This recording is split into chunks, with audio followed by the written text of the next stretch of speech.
My name is Danielle Kerins. I graduated from All Hallows in 2008. In the absence of the ability to physically meet on campus to celebrate Jubilee 2020, a series of audio recordings and video interviews have been created for alumni to enjoy from the comfort and safety of your home. Whilst the quality is not always perfect, we hope you agree that the spirit makes amends. 2020 marks a significant year in the history of All Hallows, as we also celebrate the class of 1995, who are celebrating 25 years in their career or lay ministry. And so, this collection of multimedia also aims to represent this timeline in the legacy of All Hallows. Enjoy. Thank you.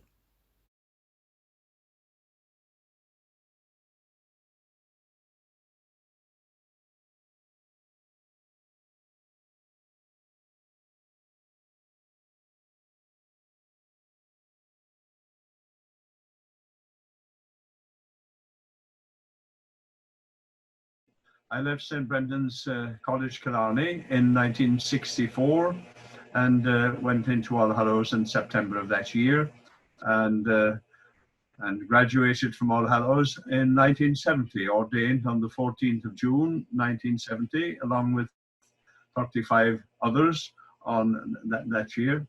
And that's a little bit about me from, yeah.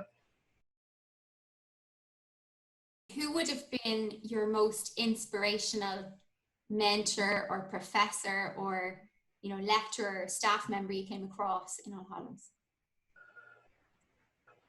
They were all quite impressive, but I think the one that had the biggest impact on me was Kevin Condon, who was the scripture professor. He was a most unassuming character, very friendly, very approachable, always had a great sort of a passion about his subject.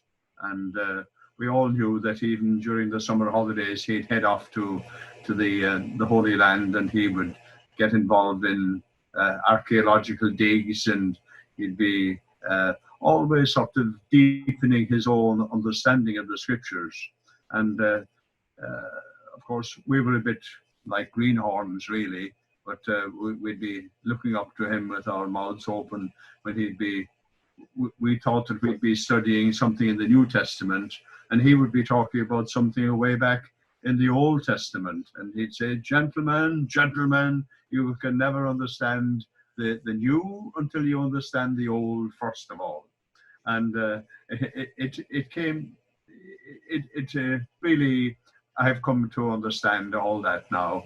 And I think, but he was inspirational. There's no doubt about it. I mean, he was such a nice person. I think some of the students took advantage of him, really, because he used to live on the same corridor as we used to live. And I think there are great stories told about people cycling along the corridor on bicycles at night and whatnot, and creating a commotion, and he would have to come out and sort of calm it down. But that was all part of the mix in All Hallows in our time. That he was able to easily sort of simulate, the vagaries of young men, with all sorts of ideas, and himself able to share the wisdom of his years of study, and be able to present it to us in such a way that it would make sense for us at the time. Yeah, I think he would be my outstanding member of staff at that time. Of course, some of the fellow students were very impressive also. It's lovely to hear, I suppose, that you formed great friendships, that you were influenced also by your peers. In your life then, in general, which theologian or philosopher or author would you say you've been most drawn to? Maybe philosopher, theologian, maybe relating to church life anyway. I think the one that I would be most maybe had most of an influence on my type of thinking would have been Yves Concar, the Dominican priest, who would have been quite influential in the background for the development of, say, Pope John the 23rd calling the Second Vatican Council, and many of his thoughts and his ideas about the changes that were needed in the life of the church. You know, they have been incorporated into the documents of the Second Vatican Council, and indeed subsequent documents that have come out from the church in the intervening years.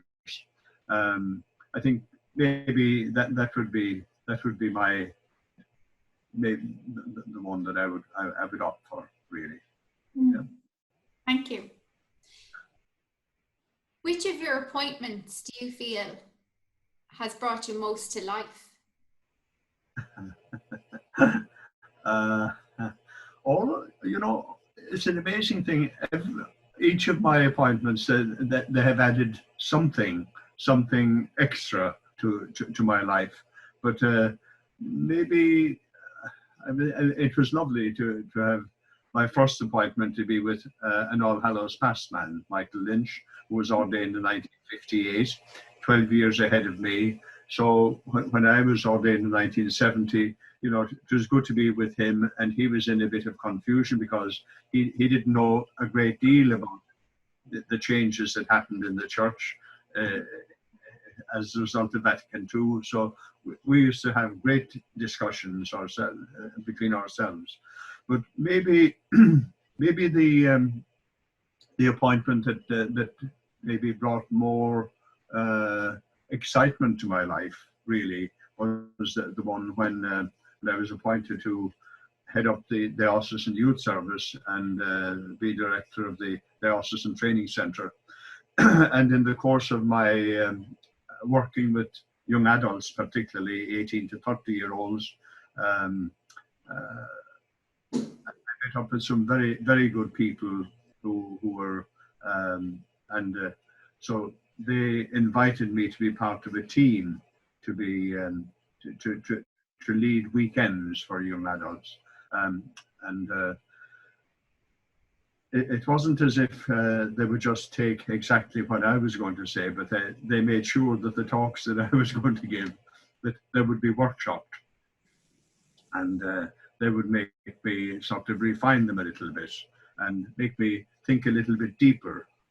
And I was very grateful for that because it's very easy to become blasé and just say anything, you know, but it is so good when you had very good lay people and a religious sister that was on the team listening to what I was going to say and then say, okay, rewrite that now and you know, change it a little.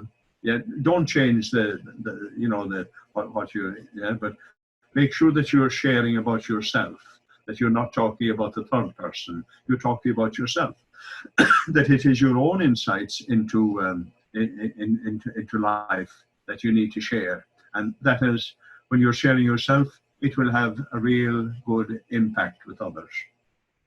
I think maybe that was very, very good. And I could see, even from the very first sort of weekend retreat that we led, that people were sort of listening and they were paying attention, and that they were able to relate to what I was saying and the others also. Yeah. Is there a particular project or initiative you've been involved in that you used the skills from All Hallows the most? All Hallows for me was a place where there was a sort of a good broad-based education in philosophy, theology, a bit of scripture, a bit of life skills. So I'm always very grateful for what All Hallows did for us, for all of us. Even when we arrived in the college, and we were in junior house, that I remember one of the professors giving us a talk on etiquette in the refectory. How, in other words, how to eat in a civil sort of a way with other people. Well, I mean, it seems so basic, doesn't it? But on the other hand, you know, when you get out into Civvy Street, you do need to know, do I use a fork? Do I use a knife? Or do I use a spoon? So simple things like that, you know, but is, you know, we draw on all sorts of things in the course of our life. I certainly, what would I have drawn on particularly that I picked up in All Hallows? I suppose certainly day by day, when we are reading the scriptures and listening to others reading scriptures at Mass, we need to be able to easily speak about them and, you know, put in a little bit of explanation simply. So maybe I'd go back to what Kevin Condon taught us. Also, when we were studying a bit of logic, I didn't really understand it, but I have found over the years that I have dipped into some of the stuff that I heard that I didn't understand at the time, and that it has sort of guided me in tight situations that you say, oh, well, okay, maybe don't be over condemnatory of this poor person because of something that they might have done. The person still has the ability to make a valid point, and to be able to, should be listened to also. Tell me what your dream is for the future faith formation. To be able to, from the very beginning, I think, to be able to have a good set of values for the children.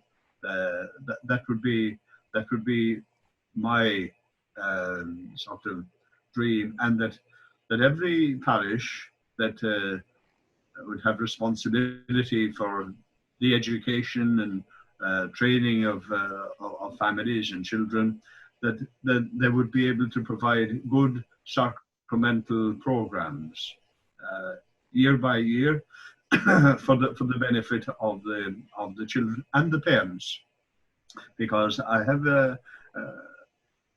think that we have lost a number of generations of people that have not really got a good sort of a solid background in understanding faith, and we moved very quickly, I think, through the swinging 60s and 70s and the 80s, and not alone was it just the Celtic Tiger in Ireland, but all over Europe and the world over. You know, society has moved in all sorts of secular ways, and so the Christian way of life, the Catholic way of living, is always going to be in conflict. Now that's not easy, but it has to be done, and I think parents really have the, as the baptismal rite says, parents are the first educators of their children in the ways of faith. Yeah, but that needs to be backed up then by clergy, by teachers, by all sorts of institutions. Yeah, that might be my dream. Do you have anything funny that you'd like to share with us about your time in All Hallows? I think the great memories that I would have of All Hallows would be the I mean, day after day for the first 3 years of my time in All Hallows. We, after lunch every day, we just went up to our rooms, togged out, and headed up to the football pitch. And we played football and we played hurling, and we attempted to play a bit of rugby and a bit of soccer. But it was a great sort of a sporting college in those days for young men. It was, but very interesting that in the Easter holidays of 1967, when we came back from our Easter holiday, everything had changed. All of a sudden, the college that had been run along monastic lines had now become open. The gates were open, we were told. And if you want to go out to Dublin City, you're welcome to do so. But there's only one sort of a hitch, that if you don't pass your exams at the end of the year, you're finished. So that was a sort of a holdback. But it was an exciting place to be, because while I was there, you see, the Vatican Council was coming to an end, and there were all sorts of cardinals and bishops coming from Rome and going back to their own dioceses in various parts of the world. They'd pop into All Hallows, and they'd hope that they might pick up a student for their own diocese, but also they would be invited to give a talk to the students on whatever might have been happening at the time. So it was an enriching type of a place, and we get some very fine characters from RTE and from the universities coming in and talking to us on various topics. It was I found All Hallows to be an enriching place, and met up with some very fine students, as well as professors and other educators, great characters, and wonderful athletes, some great footballers and hurlers, and among them.